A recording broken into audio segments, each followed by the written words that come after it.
Good morning. This is the fifth lecture of topic Origin and Evolution of Life. Today discuss next concept Darwinism. Actually, this concept first explained by scientist Charles Darwin. So, according to name indicate, that concept is called as a Darwinism. Here, Charles Darwin is a British naturalist. England मधला तो निसर्ग तज्ञ असा हा शास्त्रज्ञ होता.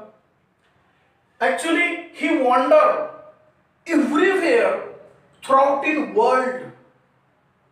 Near about December 1831 to October 1836. In the span of 5 to 6 years, he observed very carefully the nature. And here some facts which are observed in nature, as well as observe some fossils which are found in our nature. Then he explained some facts, observation and his deduction in his own book called as a Origin of Species by Natural Selection. याचा अर्थ काय होतो? हा जो Charles Darwin नावाचा शास्त्रज्ञ आहे, तो निसर्ग तज्ञ शास्त्रज्ञ आहे. त्याला इकडं तिकडं फिरण्याचा छंद होता.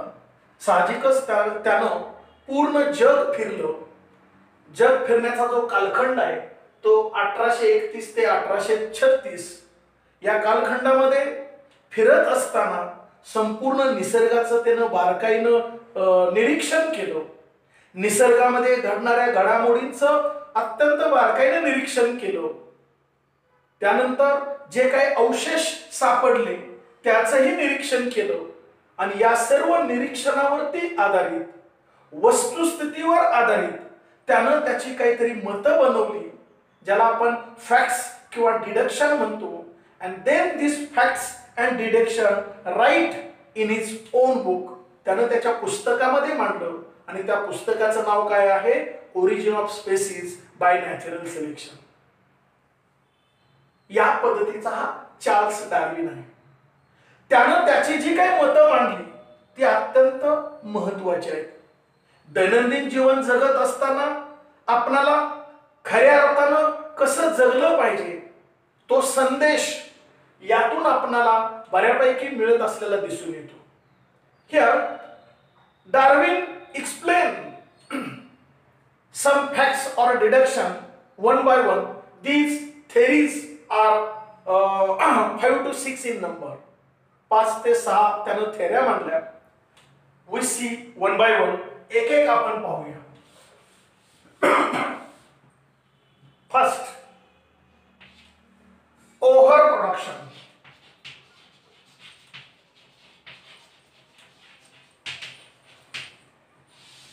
This is the first theory, overproduction. Actually, you know very well, each and every organism have a natural tendency to reproduce its exact copy in high quantity. याचा अर्थ काय होतो? जगातला कोणताही सजीव असो, प्राणी असो, जास्तीत जास्त संख्येनं आपल्या मुलाबाळांना तो जन्म देत असतो. कोणताही सजीव असो, कोणताही प्राणी असो. Therefore, population tends to increase in a geometrical proportion. आणि म्हणून दिवसेंदिवस त्या प्राण्यांची, त्या सजीवांची संख्या अत्यंत झपाट्याने वाढलेली दिसून येते. If this tendency is not checked, then only one species will occupy entire space which are available on earth. म्हणजे ही जी झपाट्यानं वाढणारी संख्या आहे त्याला जर असा चेक दिला नाही तर मात्र पृथ्वी तलावरती एकाच प्रकारची जी व्हरायटी असेल, जो कोणता प्राणी असेल तो जास्त संख्येनं आपल्याला आढळेल, असं हे डार्विनचं मत आहे. आणि ते मत त्यानं ओव्हर प्रोडक्शन या पहिल्या थेअरीमध्ये मांडलेलं आहे. उदाहरण घेऊ म्हणजे हा कन्सेप्ट समजेल. First example, a single pair of sparrow.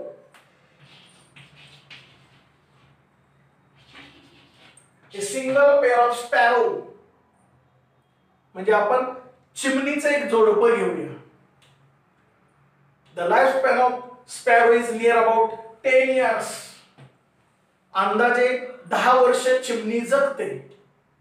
Here, in his lifespan of 10 years, a single pair of sparrow will produce near about 275 millions individual. 275 दशलक्ष एवढे इंडिव्हिज्युअल निर्माण करण्याची क्षमता एका चिमण्याच्या जोडपेची आहे. Then here, if all young ones are survived, त्याचे सगळे young ones जगले, and then multiply near about 10 years, 10 वर्षापर्यंत सगळे ते जगले आणि पुन्हा त्याचं मल्टिप्लिकेशन दर वर्षाला होत गेलं, then in our earth there are so many only sparrows are there. पृथ्वी तलावरती सगळीकडे चिमण्यांचा चिवचिवाट दिसेल. पण आज आता तशी कंडिशन आहे का? तर नाही. म्हणजे या पद्धतीनं हा पहिला कन्सेप्ट ओव्हर प्रोडक्शन ह्या शास्त्रज्ञानं एक्सप्लेन केलेला आहे. दुसरं एखादं एक्झाम्पल घेऊया.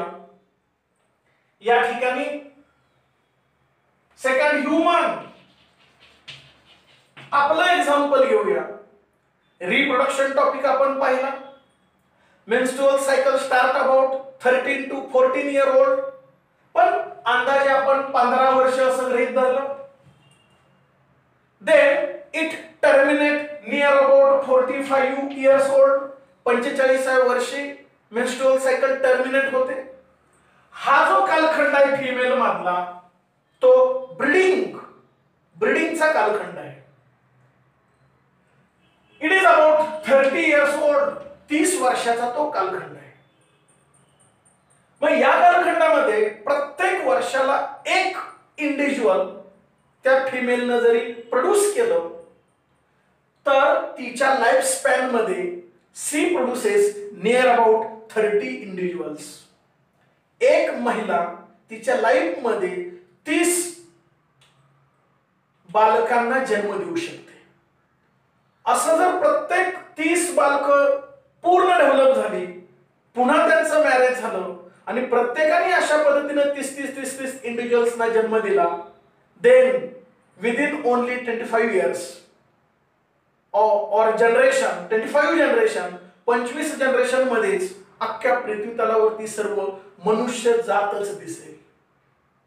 म्हणजे या पद्धतीनं कोणताही सजीव असो, मग तो रॅट असेल, कॅट असेल, डॉग असेल, लायन असेल, ह्युमन असेल, मंकी असेल, प्रत्येकाची क्षमता आहे जास्तीत जास्त संख्येनं आपल्या मुलाबाळांची संख्या वाढली पाहिजे आणि म्हणून त्याची प्रोड्यूस करण्याची क्षमता आहे.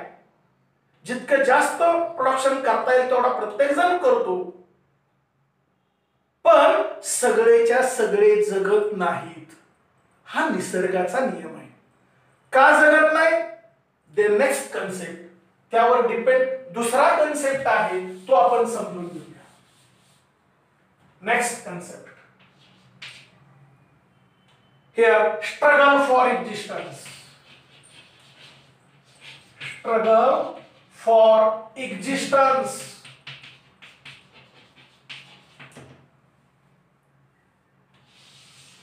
सर्वची सर्व का जगत नाहीत त्याचं हे कारण असेल. Next concept, struggle for existence. Here, due to over production there is a compulsory to each and every organism struggle for existence. खूप झपाट्याने संख्या वाढती आहे आणि म्हणून जगायचं असेल तर प्रत्येक सजीवाला स्ट्रगल हा करावा लागतो, झगडा हा करावा लागतो. Hence there is a inevitable competition. आमंत्रण दिल्यासारखं स्पर्धा आहे, कॉम्पिटिशन आहे.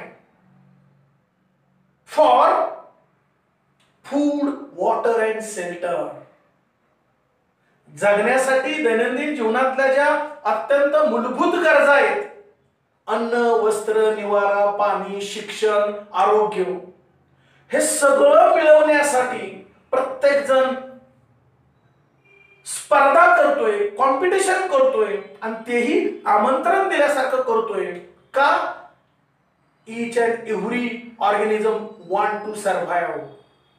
प्रत्येक सजीवाला वाटतं मी जगलो पाहिजे आणि जगण्यासाठी ही स्पर्धा करावीच लागते. Here this struggle for existence are of mainly 3 types. 3 प्रकारचे आहेत. त्यातला पहिला कोणता असेल? इंट्रास्पेसिफिक.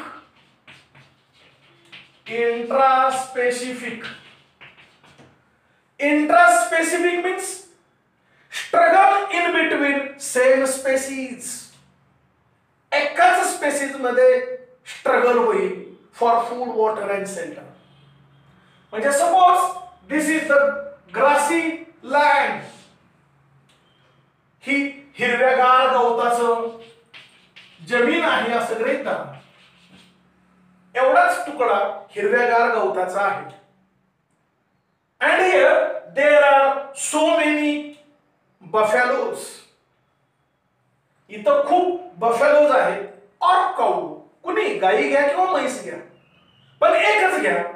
इथं खूप संख्येने आहेत, 10-15 आहेत.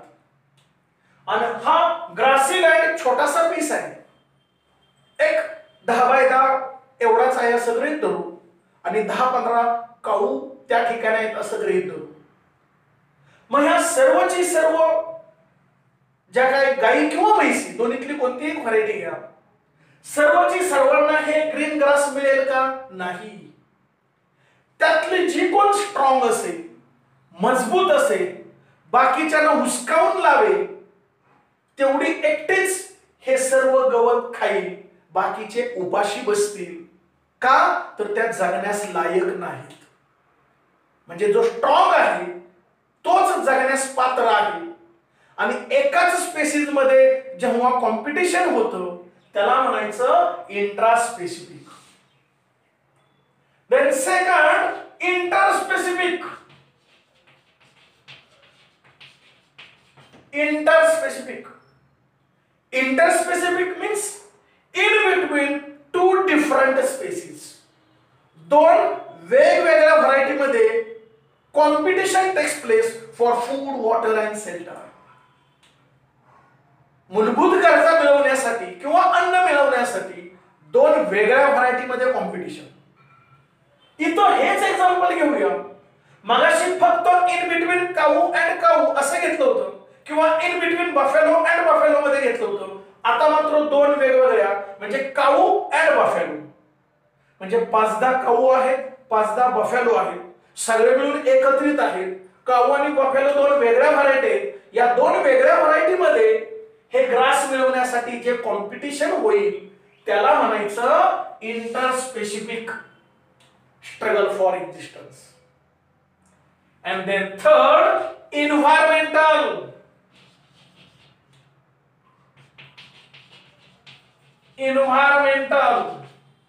struggle. Environmental struggle means those all types of organism who depends on grass for food.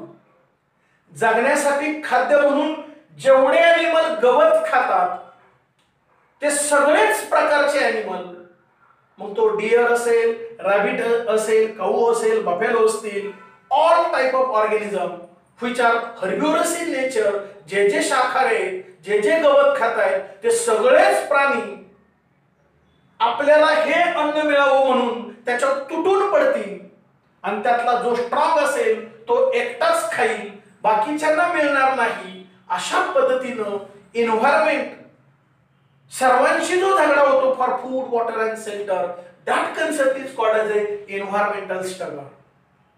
अशा पद्धतीनं there is a inevitable competition for food, water, shelter.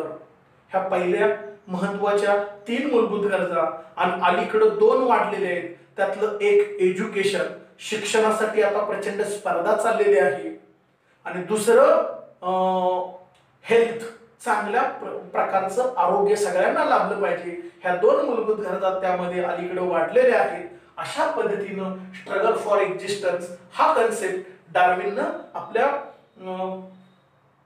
थेअरीमध्ये प्रामुख्याने मांडलेला दिसून येतो. The next, third, variation.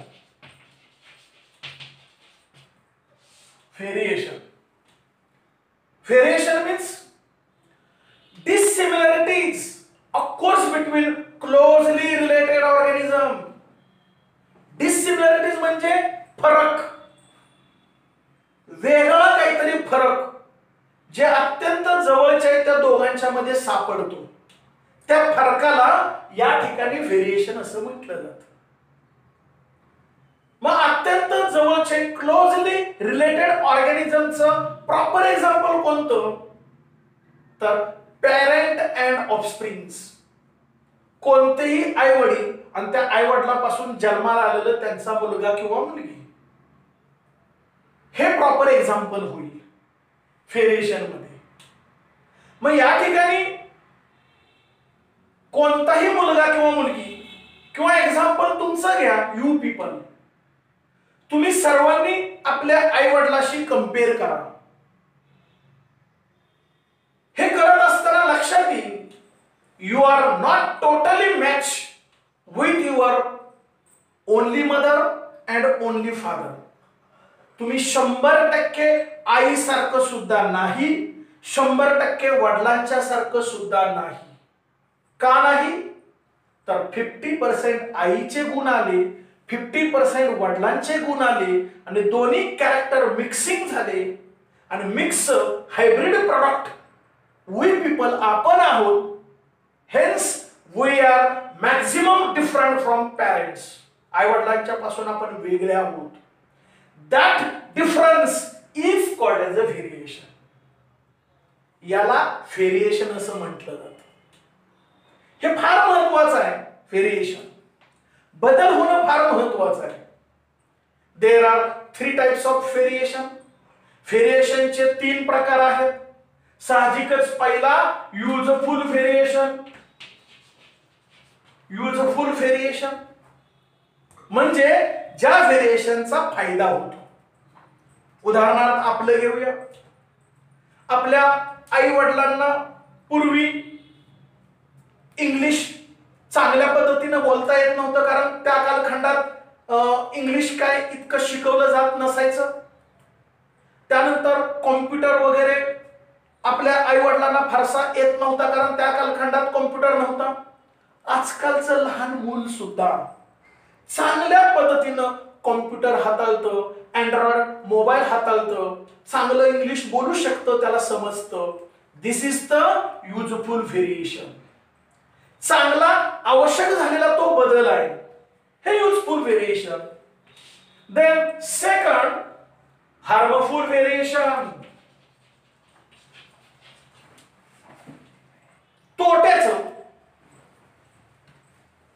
तोट्याचं व्हेरिएशन म्हणजे कसं, आई वडील चांगले निर्व्यसनी आहेत, पण त्यांना झालेलं अपत्य मुलगा किंवा मुलगी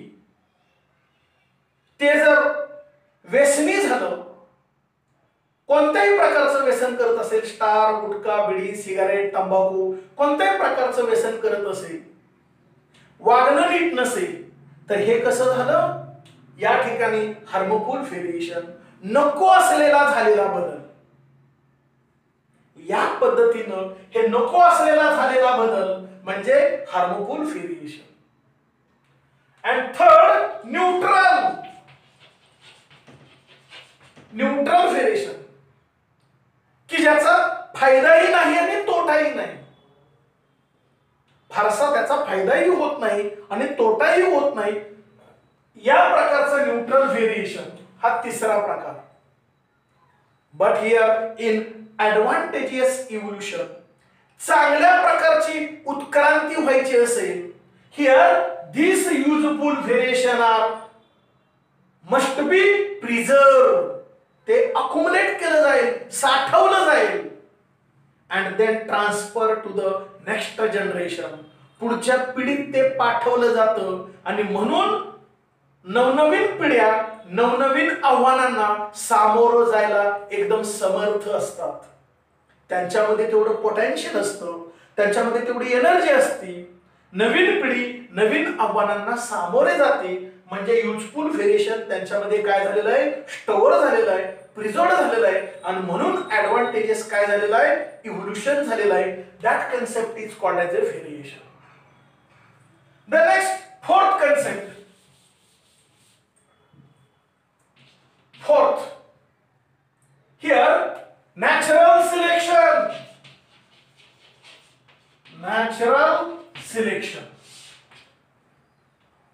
किंवा सर्वायवल ऑफ द फिटेस्ट, त्यालाच सर्वायवल ऑफ द फिटेस्ट किंवा नॅचरल सिलेक्शन असं म्हटलं जातं.